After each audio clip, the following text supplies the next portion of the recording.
नमस्कार, मैं हूं Deepa. Welcome back to Janani women and baby health care. आज हम बात करेंगे कि शिशुओं में कंजक्टिवाइटिस या फिर आई फ्लू के जो केसेस हैं वो तेजी से बढ़ रहे हैं क्योंकि मौसम बदल रहा है। और इस बदलते मौसम में ठंडा गर्म ये मौसम जो होता है ये बहुत ज्यादा नुकसानदायक होता है और इसमें बहुत सारे बैक्टीरिया पनपते हैं, जैसे सर्दी, खांसी, जुकाम। इसके साथ साथ लूज मोशन बच्चों में होना आम है, लेकिन इसके साथ साथ ही आई फ्लू के जो केसेस हैं वो तेजी से बच्चों में बढ़ रहे हैं और ये बहुत ज्यादा चिंता का विषय है।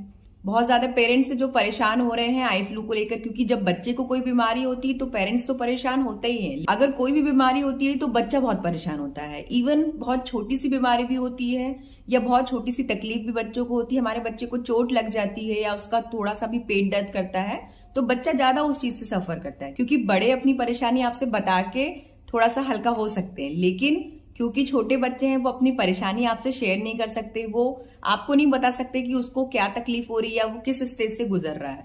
आप सिर्फ उसकी परेशानियों का अंदाजा उसके ऊपर आ रहे सिम्टम या उसके एक्सप्रेशन से ही लगा सकते हैं। इसलिए हम पहले से ही कोशिश करते हैं कि हमारे बच्चे को आई इन्फेक्शन या फिर कंजक्टिवाइटिस जैसी कोई प्रॉब्लम ना हो, आई फ्लू जैसी कोई प्रॉब्लम ना हो।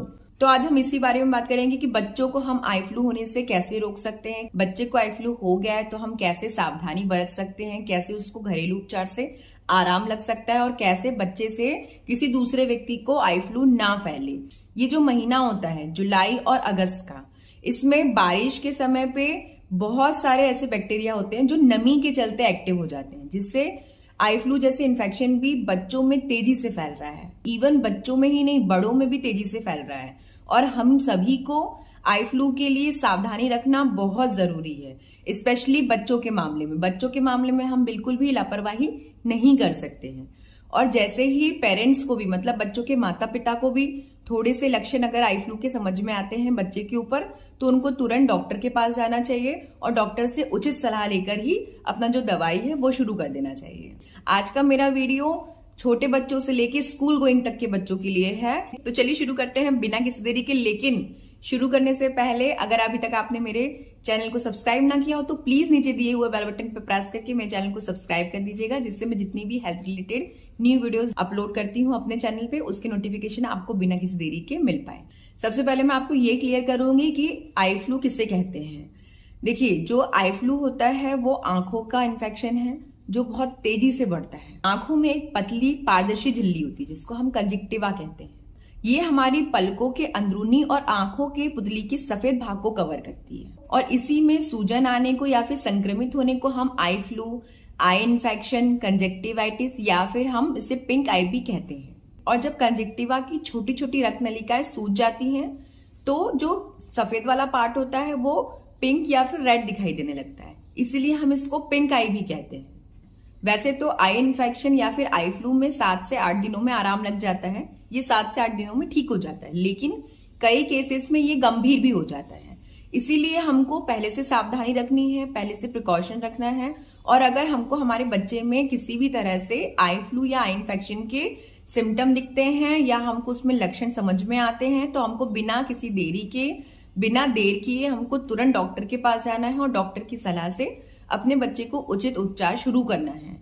मैं सिर्फ आपको घरेलू उपचार बताऊंगी, मैं सिर्फ आपको वो जानकारी दूंगी जो आई फ्लू के लिए जरूरी है। मैं आपको किसी भी तरह की दवाई के नाम नहीं बताऊंगी और आपको ये भी सजेस्ट नहीं करूंगी कि आप घरेलू उपचार ही बच्चे को करिए। और मेरे आज के इस वीडियो में आपको किसी भी तरह की गलत सलाह नहीं मिलेगी। सिर्फ आपको मैं ये बताऊंगी कि आई फ्लू क्या होता है, इसके लक्षण क्या होते हैं, इसके कारण क्या होते हैं, इसको हम कैसे फैलने से रोक सकते हैं और कैसे हम घरेलू उपचार की मदद से अपने बच्चे को जो हो रही परेशानी है उसको कम कर सकते हैं। और अगर मेरा ये वीडियो बड़े लोग देख रहे हैं तो मैंने आई इन्फेक्शन कैसे होता है बड़ों के लिए और उनको घरेलू उपचार क्या करना चाहिए ये मैंने अपने पिछले वीडियो में ऑलरेडी बनाया हुआ है। तो जिनको भी आई इन्फेक्शन हुआ है वो वाला वीडियो चेकआउट कर सकते हैं और उनको भी वो घरेलू उपचार अपनाना चाहिए। तो अभी ये वाला वीडियो जो है वो बच्चों के लिए बना रही हूँ, इसलिए हम सिर्फ बच्चों के बारे में बात करेंगे। देखिए, आई फ्लू होने का सबसे ज्यादा खतरा बच्चों को होता है। वो इसीलिए होता है क्योंकि बच्चे बिल्कुल भी हाइजीन मेंटेन नहीं करते, वो बिल्कुल भी साफ सफाई का ध्यान नहीं रखते। वो कोई भी चीज छूते हैं, फिर कोई भी दूसरी चीज छूते हैं, कोई भी चीज छूकर वो अपने मुंह में हाथ डाल लेते हैं, अपनी आंख में हाथ लगा लेते हैं, अपने मुंह को पोंछते रहते हैं। वो बिल्कुल भी हाइजीन का ध्यान नहीं रखते हैं। इसीलिए सबसे ज्यादा खतरा बच्चों को होता है। जो भी छुआछूत की बीमारी होती है, जैसे अभी कंजक्टिवाइटिस चल रहा है रिसेंट में, तो कंजक्टिवाइटिस भी छूने के कारण हो रहा है।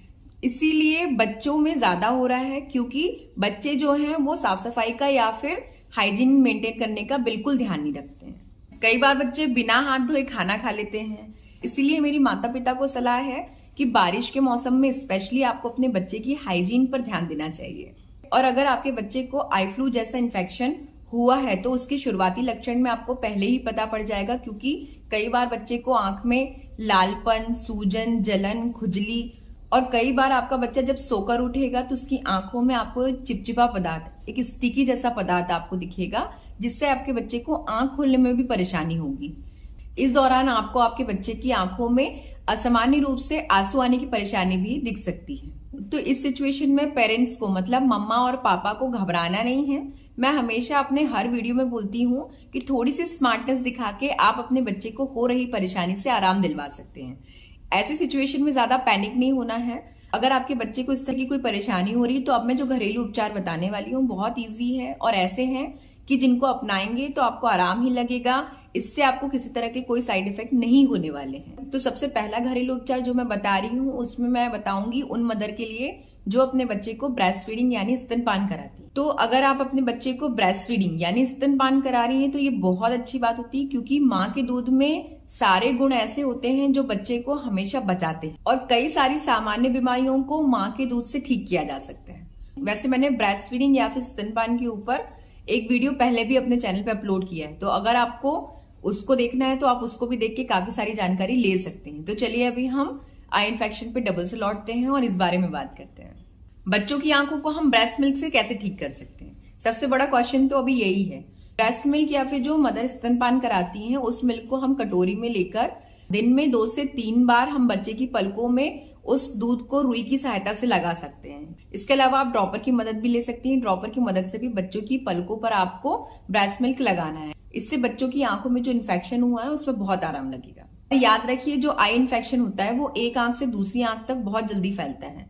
इसीलिए अगर आप बच्चे की एक आंख में ब्रेस्ट मिल्क लगा रही हैं तो आपको दूसरी आंख में भी लगाना है, लेकिन ड्रॉपर चेंज कर दीजिए। मतलब एक ही ड्रॉपर या एक ही रुई से नहीं लगाना है, आप उसको चेंज करके दूसरी आंख में लगा सकते हैं। इसके अलावा अगर आपके बच्चे में बार बार स्टिकी आई की प्रॉब्लम हो रही है, मतलब बार बार कीचड़ आता है और आपका बच्चा आंख नहीं खोल पा रहा है, तो इसका सबसे आसान तरीका है कि आपको एक गंजी में पानी और रुई के फाहों को अच्छे से उबालना है। अच्छे से खौलाने के बाद उसे अच्छे से ठंडा कर लीजिए और ठंडा करने के बाद इतना हो कि हल्का कुनकुना हो, ज्यादा गर्म ना हो। हल्के कुनकुने रुई के फाहे लीजिए, मतलब रुई का जो स्ट्रॉ है उसको उठाइए, हल्का सा निचोड़ लीजिए। निचोड़ने के बाद में आपको बच्चे की आंख को अंदर से बाहर की ओर साफ करना है। जो आंखों का इन्फेक्शन होता है उसको आप बाहर से अंदर की ओर नहीं लाते, नहीं तो जितना भी इन्फेक्शन हो डबल से आ जाएगा। ऐसे करके आपको एक के बाद एक दोनों आंखों को साफ करना है, भले ही दूसरी आंख में इन्फेक्शन हो या ना हो। यहाँ पर आपको ये ध्यान रखना है कि पानी ज्यादा गर्म ना हो, हल्का कुनकुना हो। इसके अलावा जिस आंख में इन्फेक्शन नहीं है उसमें आपको पहले साफ करना है और जिस आंख में इन्फेक्शन है उसको आपको बाद में साफ करना है। तो इतने ही घरेलू उपचार हैं जो आपके बच्चे की आंखों को ठीक कर सकते हैं। इसके अलावा आप अपने बच्चे को डॉक्टर की सलाह से दवाई भी दीजिए। जो दवाई बच्चे की आंख के इन्फेक्शन के हिसाब से जो डॉक्टर सजेस्ट करेंगे, आपको वही मेडिसिन बच्चे को देनी है। अगर डॉक्टर्स बोलते हैं कि आपके बच्चे की आंख में इन्फेक्शन को कम करने के लिए एंटीबायोटिक देना है, तो आपको एंटीबायोटिक देनी चाहिए। जो भी ड्रॉप वो सजेस्ट करेंगे आंखों को साफ करने के बाद, आप वो वाली ड्रॉप उसको डाल सकते हैं। इसके अलावा कई लोग ये बोलते हैं, मैंने बहुत सारे लोगों के मुंह से सुना है कि नमक के पानी को गर्म करके या फिर शहद आंखों के लिए बहुत अच्छा होता है, शहद को गर्म करके आप बच्चे की आंख में लगाइए। तो देखिए, आंखें बहुत सेंसिटिव होती है और मैं किसी भी तरह की मिथ, इसको आप मिथ ही कहेंगे, तो मैं किसी भी तरह के मिथ में आपके साथ में बिल्कुल नहीं हूं और मैं बिल्कुल सजेस्ट नहीं करती हूँ, बिल्कुल भी सलाह नहीं देती हूँ कि आप अपने बच्चों की आंखों में शहद, नमक, हल्दी, इन सब चीजों को ट्राई करें, क्योंकि बच्चे की आंखें बहुत ज्यादा सेंसिटिव होती हैं। इवन बड़ों की आंखें भी सेंसिटिव होती हैं। आंखें चीज ही ऐसी होती है जो बहुत ज्यादा सेंसिटिव होती है और हमको आंखों के साथ में, खासकर बच्चों की आंखों के साथ में एक्सपेरिमेंट नहीं करना चाहिए। इसीलिए मैं आपको यही सलाह दूंगी कि इसके अलावा आप बच्चों के ऊपर और कोई भी घरेलू ट्रिक या फिर घरेलू उपाय बिल्कुल भी ट्राई ना करें। इसके अलावा आप और भी प्रिकॉशन रख सकती हैं, अपने बच्चे को आई इन्फेक्शन और ज्यादा ना फैले। इसके लिए जैसे आप अपने बच्चे को जितने बार भी छुएं अपने हैंड को वॉश करके छुएं, क्योंकि छोटा बच्चा है, बार बार सूसू करता है, पॉटी करता है तो ऑब्वियसली मदर जो होती है वो बार बार हैंड वॉश करती है। लेकिन सूसू करने में कई बार हम ध्यान नहीं देते, अपना हैंड वॉश नहीं करते, उसका सूसू जो होता है वो हमारे हाथ में लगा रहता है और हम बच्चे की आंख में छू देते हैं या हम उसके चेहरे में या फिर हम बच्चे को सहलाने के लिए उसके सिर में छू देते हैं, जिससे भी इन्फेक्शन हम बच्चे की आंख में बहुत आसानी से दे रहे हैं। कई बार इन्फेक्शन हम ही देते हैं बच्चे को, इसीलिए ध्यान रखिए कि हमको अपनी हैंड हाइजीन पे विशेष ध्यान रखना है, मतलब हमको बार बार फ्रीक्वेंटली हाथ को धोना है। इसके अलावा ऐसे टाइम पे जब बच्चा आपका बीमार है या फिर अगर आपका बच्चा बीमार नहीं भी और कोई दूसरा बाहर से आके आपके बच्चे को छूता है तो ये अपनी हैबिट में डाल लीजिए कि आप बच्चे के पास में हैंड सैनिटाइजर रखें और जब भी बच्चे को कोई बाहर का व्यक्ति या फिर आप छुएं, विदाउट हैंड वॉश बच्चे को टच नहीं करना है, विदाउट हैंड सैनिटाइजर बच्चे को टच नहीं करना है।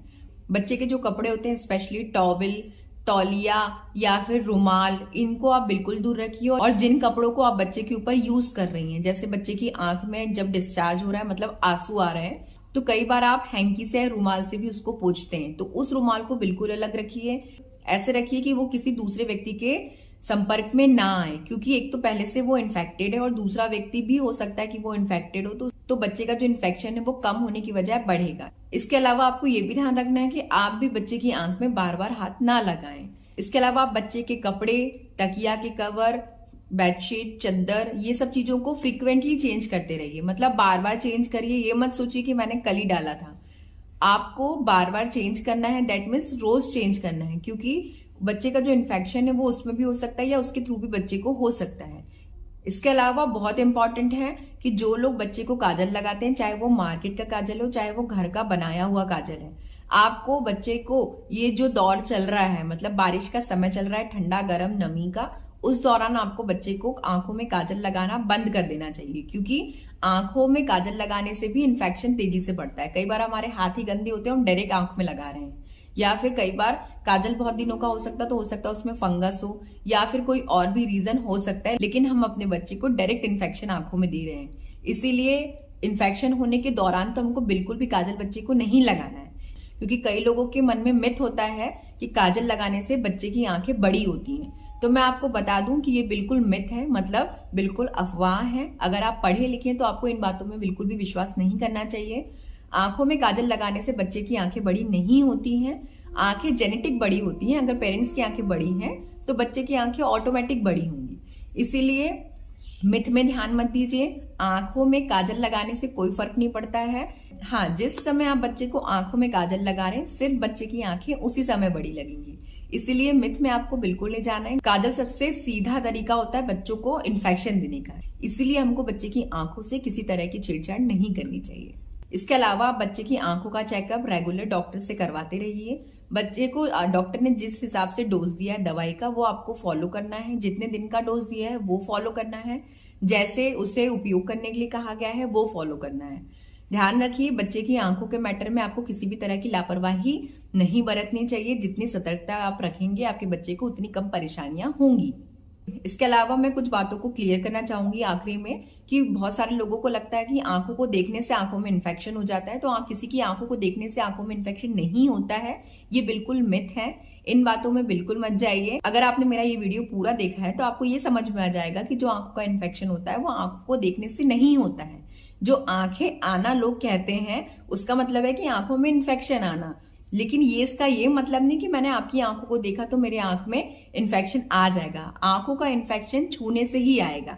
अगर आप किसी संक्रमित व्यक्ति को छूते हैं तो आपको आंखों का इन्फेक्शन हो जाएगा। इसके अलावा अगर आप किसी गंदी चीजों को छूकर अपनी आंख में लगाते हैं तो आपको आंख का इन्फेक्शन होगा। इसके अलावा अगर आपके बच्चे को आई इन्फेक्शन है तो आपको ज्यादा भीड़ भाड़ वाली जगह पे बच्चे को लेके नहीं जाना है। बच्चे को हो सकता है जितना भी आप आराम करवाइए। बच्चे को फोन, मोबाइल, टीवी इन सब चीजों से दूर रखना है, क्योंकि बच्चों की आंखों को बिल्कुल भी स्ट्रेस नहीं पड़ना चाहिए, बिल्कुल भी मेहनत नहीं पड़नी चाहिए किसी चीज को देखने के लिए। और अगर बच्चे लाइट से रिलेटेड मतलब लाइट में फोकस करेंगे अपनी आंखों का तो बच्चों की आंखों में स्ट्रेस पड़ेगा। और बच्चे की कमरे की जो लाइट है उसको भी आप सूदिंग लाइट करिए, मतलब एक लाइट या फिर हल्की लाइट करिए, क्योंकि तेज लाइट से भी बच्चे की आंखों पे प्रेशर पड़ सकता है और बच्चे को तकलीफ हो सकती है। इसलिए आपको बच्चे के रूम का भी ध्यान रखना है कि जिस रूम में बच्चा है उस रूम की लाइट ज्यादा तेज ना हो। ध्यान रखिए कि बच्चा ऐसे रूम में हो जहां पर क्रॉस वेंटिलेशन हो, मतलब जहां की खिड़कियां बड़ी हो और खिड़कियां खुली हो, बच्चे को ताजा हवा मिलना चाहिए। बच्चा बीमार है तो बच्चे को ठीक होने के लिए आपको ही मेहनत करनी पड़ेगी। बच्चे को कुछ भी नहीं आता है, वो नहीं समझता, अपनी तकलीफ अपनी परेशानी आपसे नहीं बता सकता है। इन परेशानियों को आपको समझना है और कैसे ठीक करना है ये भी आप ही को जानना है। तो आज के लिए बस इतना ही। अगर आपको आंखों के इन्फेक्शन से रिलेटेड, मतलब पिंक आई, कंजक्टिवाइटिस या फिर आई फ्लू से रिलेटेड कोई भी मन में डाउट हो, क्वेरी हो, क्वेश्चन हो, तो आप मेरे कमेंट बॉक्स में कमेंट कर सकते हैं। और अगर अभी तक आपने मेरे चैनल को सब्सक्राइब ना किया हो तो प्लीज मेरे चैनल को सब्सक्राइब करके मेरी वीडियो को शेयर जरूर करिएगा। आपका लाइक और आपका शेयर मेरे लिए बहुत ज्यादा मायने रखता है। इससे मुझे भी मोटिवेशन मिलता है कि और मैं नई नई वीडियो बनाऊं हेल्थ से रिलेटेड, जिससे आप लोगों को मदद मिल पाए। तो स्वस्थ रहिए, मस्त रहिए। जय हिंद, जय भारत।